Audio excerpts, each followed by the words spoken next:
Hi and welcome. Today I am going to talk about unlocking the power of periodicals here with Storied.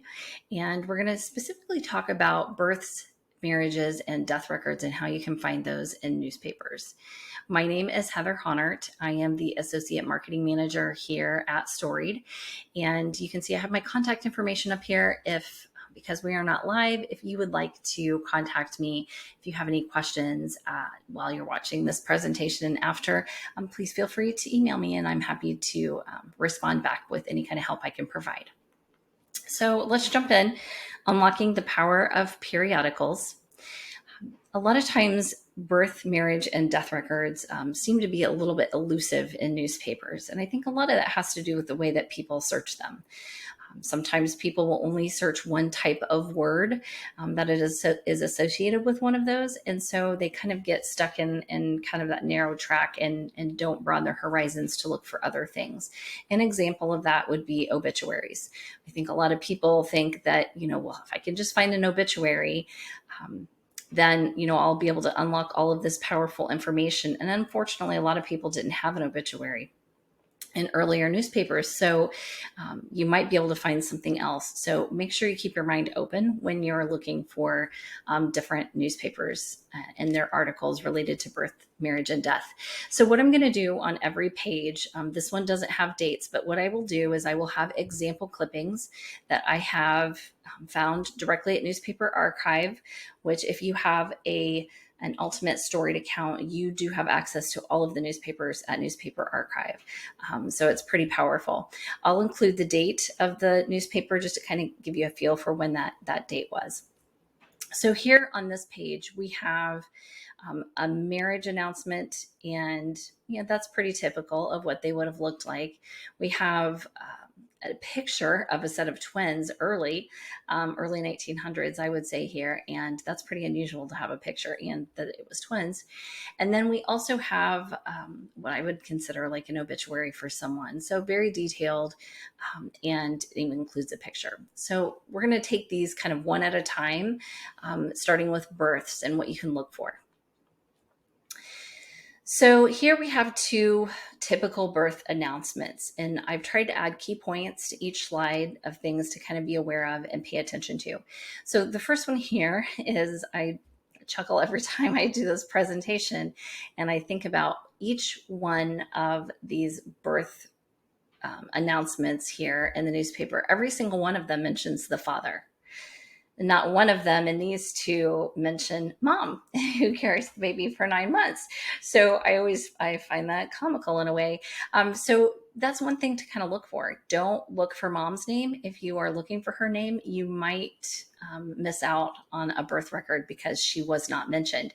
So you can see here you have born to Mr. and Mrs. Fred Templin, born to Mr. and Mrs. Guy Calvert. So it's only mentioning dad's name. And you really want to dig through these and look for all the little bits of information that you can pull out. So the one on the left from 1906 tells you that it was a son born, and it gives a location of just a city, but not really much more than that. And must have been a run on boys in 1906 in April. That announcement shows all boys.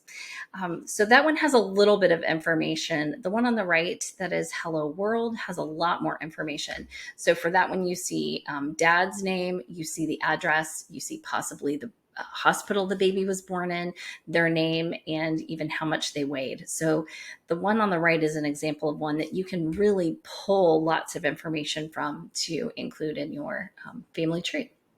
And make sure, I will say this a lot during this presentation, but I think it's really important for you to use different variations on words. So I said births here, but it could be birth or born. So really kind of think of all the different ways that you can say the word that you're looking for, adding endings especially. Okay. So the next one is going to be birth record. And here we have 3 different birth records. These could be a couple of different ways. So the two on the right here, this birth record and this one is going to show the just a single birth record. So a single person does give good information, maybe the hospital, parents, maybe a name. So look for those when they're separate, but also look for them as a list. So the one on the bottom there, the birth record, is showing you a list of kiddos that were born. And again, I've used the phrase birth and record together here. Look for all of those bits of gold, I say, when you're digging through those records in these articles, for any little bit that you can pull out. Birth announcement. These could include things like the parents' names, again, birth location, child name, birth date. These are the ones that you want to look for potentially in the classified section, is where you would find these. And they may or may not be listed together. And what I mean by that is these here are listed birth announcement, birth announcement, birth announcement, all three in a row. But I've seen them different. I've seen where you've got marriage announcements and death announcements that are kind of intermingled between birth announcements. So they're kind of spread out all over the place, kind of a Where's Waldo when you're looking for the birth announcements in newspapers. So make sure you kind of dig through the whole classified section. Okay. The next thing is births of the week. And I think these are interesting because these are two very different ways to look at it. So again, you've got parent names, birth location, child name, birth date, address. The one on the right is actually what was recorded with the Bureau of Vital Statistics. So I think that is a good tidbit of information. Both of these are births from the past week. And so you can see here's a huge difference. Now, the one on the right, that one obviously is a bigger city. This one was from Syracuse, New York. And so you can see there are a lot of births within a week in that time period. And that one was from 1919. Whereas the one over on the left, there were only 4 births from the past week. So that might have been from a smaller town. But this was a great way to kind of list out everybody that was born. And you may find that in a newspaper. Typically bigger, but not always. The next one is hospital notes. I recently did this presentation and people chuckled at this one. This was definitely before HIPAA, and I think they chuckled because they remember these. I can remember this exact type of hospital note being in my local small town newspaper. You had a list of births, you had admissions, so people that had been admitted to the hospital for whatever reason, not necessarily a birth, and then the discharges. So you could kind of see the in and out. If you had a relative, for instance, that may have been in the hospital for some reason or another, you might check out the hospital notes. They may have that included in there. Notice how this one has the hospitals are listed out individually. So you've got Bradford Hospital, Port Allegheny, and then Elk County General. So each hospital in the area would have included their births, admissions, and discharges. Okay, finding marriages. This one, out of births, marriages, and deaths, this one is my favorite. I love the marriage ones. So a couple of things just kind of note to start us here with marriages. The first one is on the left. This one from 1911 is a pretty typical announcement in the sense that it's talking about the upcoming nuptials for a couple. And notice this one has a picture, which is unusual. That's why I added this one. Being from 1911, I don't necessarily see a picture often. So I wanted to include it because I thought it was pretty neat. Usually you just see that little snippet at the bottom, Miss Eliza H. Hannah, and it talks about when their wedding is and who she's getting married to. The one on the bottom, this one is more typical of, I think the 80s, 90s, into the early 2000s. And even now, this is what you see for wedding announcements in the newspaper. You'll have a picture of the bride and groom, and then usually some details about the ceremony itself. The one on the top is my absolute favorite find ever. I think in a newspaper, I was doing a project for a friend of mine, and this was actually his second great grandparents. And notice it's from 1858. They're really tough to find wedding type announcements in the newspaper. The farther back you go in time in the 1800s, and this was a gold mine to find.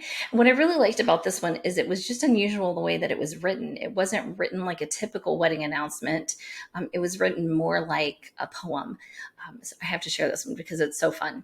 In Erie, Mr. Henry Weiser to Lucretia Head. Wisely did Henry Weiser wed. In Erie town, Lucretia Head. 'Tis hoped that he may highly prize her, for though she's lost her head, she's wiser. So great play on the words there for that particular wedding announcement. Okay, marriage licenses. I think this is an important one because this one is, if you can't find any kind of marriage record of any kind, the wedding for a person nurturing ancestor, this might be all you can find. And this is the case with my second great grandfather. I've only been able to find information about the marriage license in the newspaper. Now, the one thing with the marriage license, it did not guarantee that there was a wedding, just that there was one coming potentially. So keep that in mind if you find a marriage license. Typically, these are going to have the name of the couple, their ages, and possibly where they were living at the time of the marriage license. Another thing that I've noted on some marriage licenses, some really old, farther back into the 1800s, I found one just recently that was the list of people that had purchased a marriage license in the county courthouse. And it was just a list of the groom to be and how much he paid for the marriage license. I think it was like $1.50. So just the groom name and how much he paid for it. But again, it's just, one other piece of information that you can add to your family tree as you're building it out. So don't lose sight of marriage licenses. Engagements. So engagements, I added these two that have photos just because I wanted to just show you how that's kind of a common theme. They're, 30 years apart on these two, but this is a very common way that you would have seen engagements. They typically had a picture of the bride-to-be and just a little snippet at the bottom, very similar to the one I showed you at the beginning of marriages that tell, who's getting married, possibly when they're getting married. So the one on the left is from 1937, and then the one in the middle is from 1964. So that one's very reminiscent. When I see that one, it could have been my mom, that hairstyle. And then on the right, I loved this. And this is just a good case in point for making sure that you are not doing your search too tight with your dates. So what I mean by that is, a lot of times people are going to search just really close around the time that their ancestors were married. And this is a good cause not to do that. So this wedding calendar here was a list I found in a newspaper that had them listed out for the whole summer. So starting June 1st, and I think it was all the way through August, maybe even September, it listed out the date and then who was getting married, the bride, her parents, the groom, his parents, time that they were getting married, and then possibly the church or venue.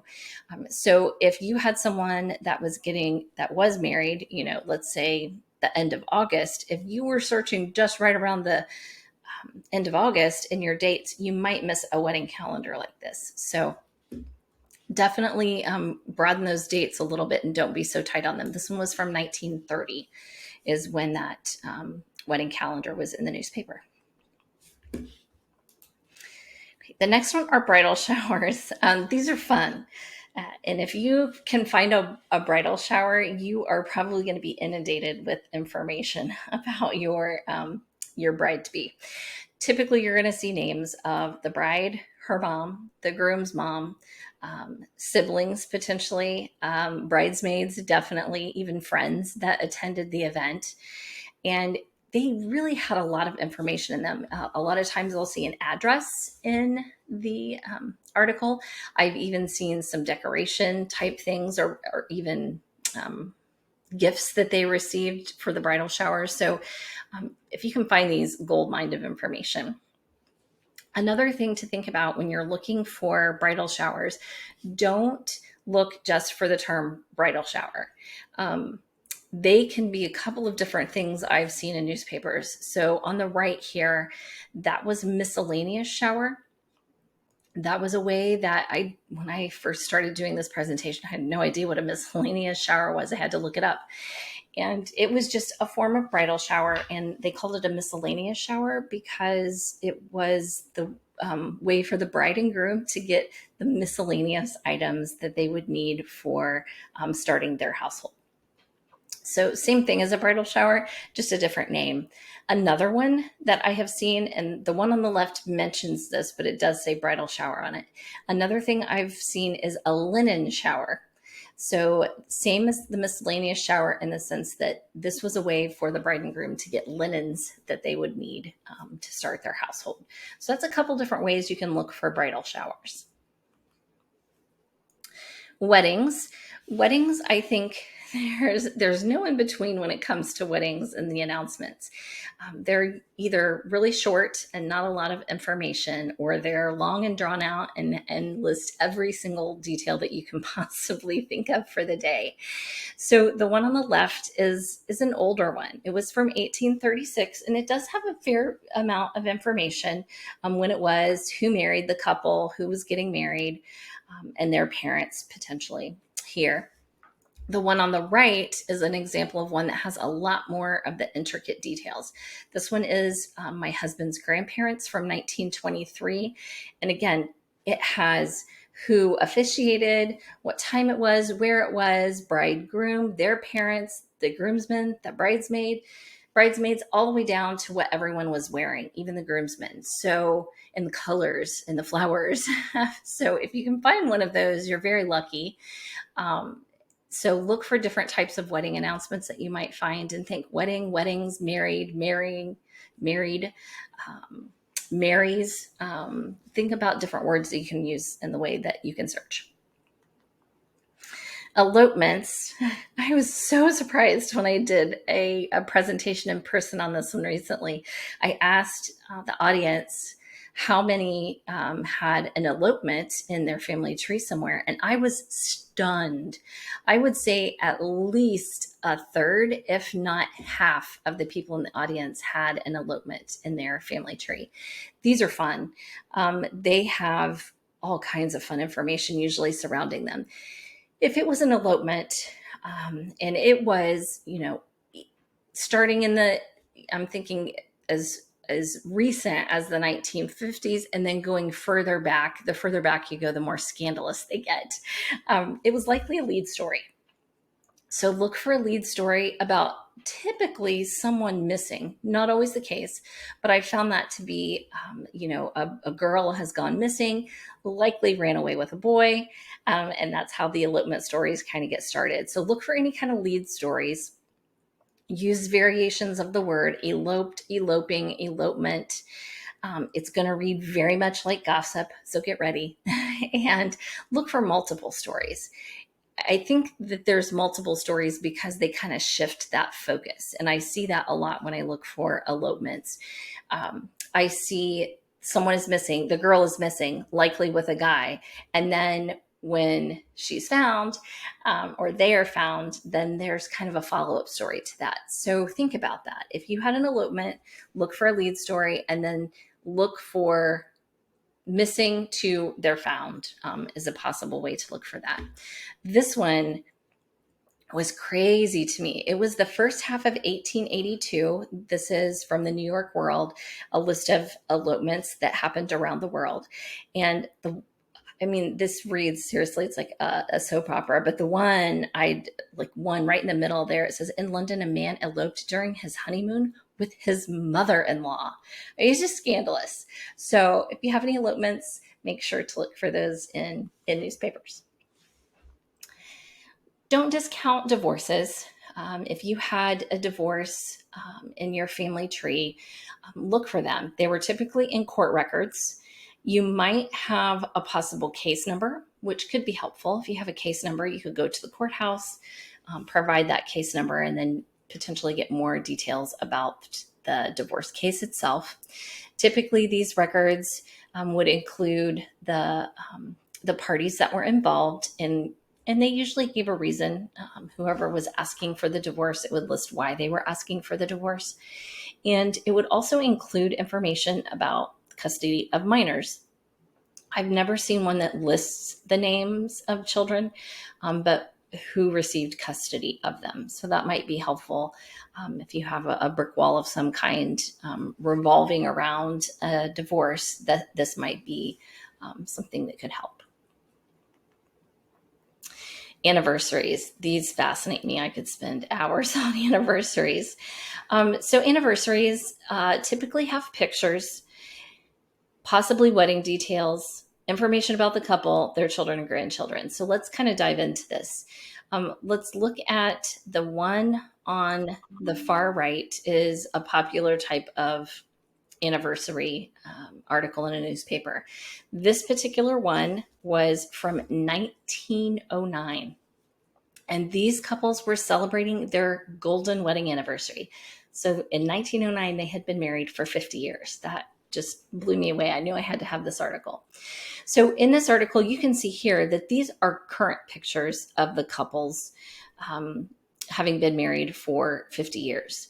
Sometimes in these types of articles, especially with the golden wedding anniversary, you might see a current picture of the couple, but you might also see, they might include a wedding picture in there. So this is a case in point to not just search for wedding information for a couple around the time of their wedding.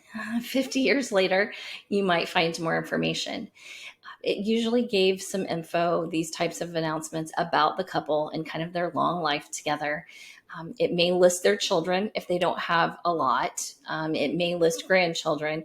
Sometimes, like I've seen my husband's grandparents' wedding announcement that I showed you earlier. They also had their golden wedding anniversary, and they just had even years later, 60, I think, even maybe even 70. And it got to the point where there were so many grandchildren and great grandchildren, they didn't list them. They just might put like there's 131 great grandchildren, but that can still be helpful. The other thing that I want to mention in regards to this, the wedding details. So sometimes that they may not have had a fantastic announcement when they first were married in the newspaper with details of the wedding, but sometimes these anniversary articles will include information about the actual wedding, when it happened 50 years ago. So that's something to look for. Another thing, when I've talked about, don't be so tight on words that you use. Don't be so tight on your dates. And this one is a case in point, and I love this story, and I hope it helps somebody. So I was doing a search for Steve's grandparents, my husband's grandparents' wedding announcement.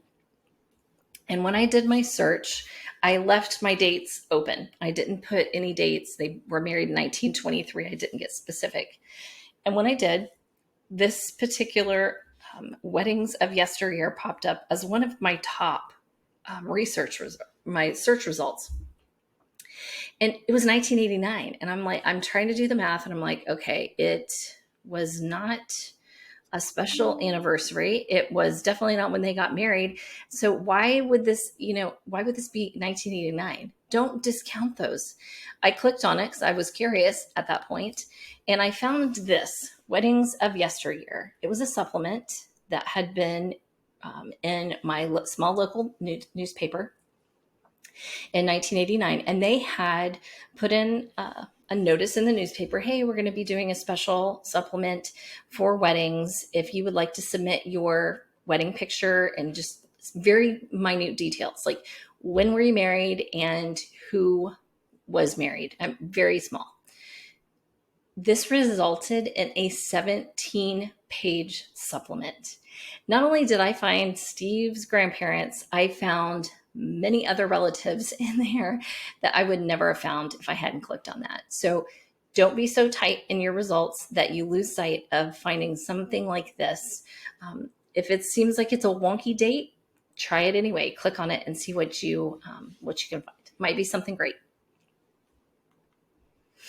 Okay, so finding deaths. I've got a couple of different pictures here to kind of jumpstart this section. So on the left, the first one is operation. This was an example of if a death was kind of out of the ordinary, unusual, or just kind of horrific. Sometimes that would be run as a lead story or at least on the front page somewhere. So think about that. If you had an unusual death in your family, look for it in ways other than just like a death announcement. This was my grandfather's 2-year-old brother that had adenoid surgery in 1914 and did not wake up from the anesthetic. So that was pretty upsetting to the folks in our town that knew the family. So that's an example. The other one in the middle, this Charles L. Corey, this one has been wonderful in the sense of helping me find some really key details about ancestors. Notice in the title here, it says pioneer citizen. I've used that phrase a lot in my searches for some older ancestors. If you had an ancestor that was, kind of there at the start of a town or really instrumental when a town or county was starting to be established and they lived for a fairly good bit of time, I have had a lot of luck with that term pioneer citizen. It is, you'll notice at the very beginning here, it doesn't say anything about death. It says he has passed. So you might miss out on things if you're not looking for other ways of searching. And then the one on the right, this one was pretty amazing to me, from 1915. The amount of information on this page is incredible. So you have on the left-hand column things that are kind of like death notices or obituary notes, and we'll kind of talk about the differences with those. You also have funeral notices, so just a very brief, hey, this person has passed and here's their funeral. And then there is also a section here that is over at the, I knew it was going to go forward. Here we go. At the bottom, and it says out of town right here. And that maybe you have a person that no longer lives in town, but his family still lives in town. And sometimes if they passed, they would have given information in the town where their family was from about their passing. So this was kind of a treasure trove of everything going on in the day from Chicago. All right, so obituaries. Let's talk about this. Obituaries are a detailed account of life. They read from the beginning of life to the end of life like a story. Everything that has happened in an overall view of that individual. I will tell you, a lot of times obituary and death notices, death announcement, it's going to be switched in the newspaper. You might find an obituary for somebody, but it's not called obituary. So keep that in mind when you're searching. And again, these are usually very detailed, can be pretty lengthy accounts that you'll find in the newspaper. Whereas the death notice, a true death notice is really just that. It's just giving a notice to the people of the town or the area in the newspaper. Someone has died. So it's usually going to be just their name, maybe where they were living when they passed. A lot of times I've seen things with this one that just say, like funeral arrangements pending. So they don't know the information for that yet. They might. So those are death notices. Usually those listed are in the classified sections, and you'll see how the name of the individual, the surname, is usually bold so that you can see it. Another thing to look for are those funeral notices. And this one, coming back to this page with deaths of a day, the funeral notices are just listing out the person and where their funeral was going to be held. And this one, this death and funeral notices, the two on the left and in the middle, very brief. The one on the right is a little bit different in the sense that it was an actual funeral home. So Camel and Company took all of the people that were going to be shown at their funeral home and put them together. So it was kind of a list from the funeral home itself. So look for that. If you know the name of the funeral home where a family member would have been laid out, you may be able to find that information on a funeral notice for a particular funeral home. Card of thanks. These are popular, were popular. And basically, they would have been in the classified section. A family would have put out this card of thanks, paid to have it in the classified. And it was usually just kind of a blanket thank you statement. Thank you for showing kindness. Thank you for the flowers. Thank you for the letters. Just kind of a general thanks for being there for them when their family member passed. A lot of times it's not going to have a lot of information about the person that passed, but you might find information about their family members. So keep that in mind. In memoriam, these are, I'm fascinated with these. The in memoriam, this one in the middle here, definitely reads more like an obituary. So it is really giving lots of information. The family member has put this, a family member or family has put this in the newspaper to give information about the person that has passed. These are generally, again, in the classified section because the family members would have paid for them. Some things to think about with in memoriam. The one on the right, this one at the top, I love these. I think they're so beautiful. This one gives a little information about the person that passed. But it also gives, you'll see poetry and scripture a lot of times with these in memoriams. And then the one at the bottom, in memoriam, in remembrance of our dear sister Octavia, that one was when she had passed. This was kind of bringing it back to the forefront. She passed 2 months ago. So sometimes you will see these in memoriams like a year after they've passed, 5 years after they've passed, almost kind of like an anniversary of their death. This one was 2 months. So think about that again, not wanting to make your dates super tight that you miss out on these wonderful types of tidbits of info that you can find in these articles. Again, classified section, in memoriam. Necrology reports are interesting. If you had an ancestor that was part of an organization, I have school here, mainly thinking of like a specialty school or even college, usually not like grade school and high school. And then clubs, if they were in any kind of club, those may have a necrology report listed in the newspaper. So this one here is from Hartford and Norwich, Connecticut. And this is a Baptist convention. It was a state convention yearly. And this one is listing out 7 pastors in that organization that had passed away during the previous year. That's very common for them to have that in this kind of report on the year at a convention. I've even seen them if you have family members that are part of local organizations or clubs. I've seen like Knights of Columbus. As an example, you are going to see a lot of times in smaller town newspapers, they would list their minutes for the month in the newspaper. And so if you find that organization every month, if there was a member that had passed in their monthly minutes, they may list that one of their members had passed. So something different to look at. Mortality reports, and sometimes you're going to see these as mortuary reports. These are a wealth of information.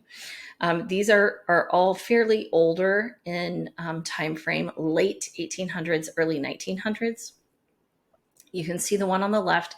That mortality report lists the name of the person, how old they were, and what was their cause of death. The middle one and the one on the right, those are both from Memphis, Tennessee. And I included them because this was a report that was weekly in the newspaper in Memphis. It listed the name of the person, their age, their sex, their color, and their cause of death. Now, it gets pretty specific. And one thing that I find interesting about these, and that's why you really have to just dig at these articles and get any kind of information that you can find. I'm going to use the person, for instance, this one here, this J. Grimes, on the far right one. I could stop at that and say, okay, that's my person. Doesn't have an age, but this was a male. He was white and he was murdered. I could stop there. But if you really read the whole report, there are other things that you can glean from this. One thing bigger cities may have included in their mortality report, at the bottom, you can see was distribution of death by wards, or districts. So how each district panned out, which one had the most deaths, what kind of deaths, what have you. But the reason that I wanted to talk about Jay Grimes is because if you look down here, at the bottom of the list, you'll see two things. One is a cross. If you see a cross, that meant this one here was from a hospital. So like this, M. Shea has a little cross by it. That meant that the information that was provided here was provided by the hospital. The other one, which is more fascinating to me, is the coroner's inquest. That was an asterisk. So Jay Grimes has an asterisk beside him. He was the white male that was murdered. Well, that makes sense if he was murdered to have a coroner's inquest. But if you look at the person right above him, J.H. Brown, again, no age, he was male, he was white, and his cause of death was general debility. There was a coroner's inquest on that. So that makes me think it may be absolutely nothing. But that leads me to think that, if there was a coroner's inquest there, it's likely there maybe was something else going on that I might want to look for. So think about that. If you happen to find one that shows whether or not a relative had passed and a coroner's inquest was involved, you may want to kind of dig further into that. This page here, I just wanted to kind of give you just an example of how the records and these articles from newspapers can look so varied and so different for one person. These are some that were from my family and my husband's family. You can see some that are just very small and just don't give a lot of information. This one here floors me. My great grandparents, this was their engagement announcement. So they had quite the article going on for their engagement announcement. Whereas this one here is another person in my family line. George Von Poole was 81 and he died. That's all I get. So very different and varied in the way that you can find records. The last one I want to bring your attention to that I think is overlooked a great deal are chronologies. Chronologies were typically printed in newspapers the end of December or the beginning of January. And basically what it was a list of kind of the highlights of the town for the previous year. And you can see that in these chronologies, I mean, they have everything under the sun. Like they have over here on the 20, I'm not sure what month it is, but on the 25th, it says old soldiers hold a social in GAR Hall. So just kind of random things. Ray Dixon taken to the insane asylum. But here we have Frank Jack and Miss Katie McIntyre united in marriage. Those marriage, births, and deaths are woven into these chronologies. And you can see there are a son born to John Cummings and wife on the 3rd of January. So look for those chronologies because you might find a birth, marriage, and death record that you would not have found elsewise. And again, think about that. If you had, for instance, this one here, January 3rd was a son born to John Cummings and wife. If you were searching around January 3rd of that year, you may miss this chronology because maybe it's printed at the end of December of that same year. So look for chronologies. You might find all kinds of good information with them in regards to births, deaths, marriages, and other things. So check those out.